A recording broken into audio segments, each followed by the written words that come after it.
Il viaggio procede bene. Siamo in versione 993 Santa Claus, versione estiva. Siamo diventati 993 Bagno Turco.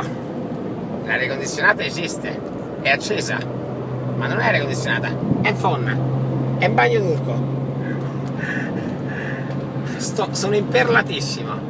E allora poi rincontri un amico già incontrato su Italo, treno italico, treno italico. Lui era un pedestrian, a lui piaceva avere i piedi liberi, freschi, e lo rincontri, lui c'ha il kayak, bipedestrian, stiamo senza piedi di fuori, ammazza e puzza, è il fratello gemello, è il cugino, ci stanno cadaveri sopra, perché quelli non sono assolutamente kayak, sono cadaveri.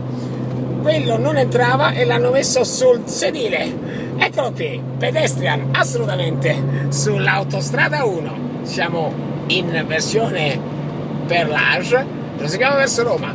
Arriverò stressato? Non tanto. Dimagrito? Probabilmente. Un chiletto. Lo andrò a recuperare subito. Non voglio perdere peso.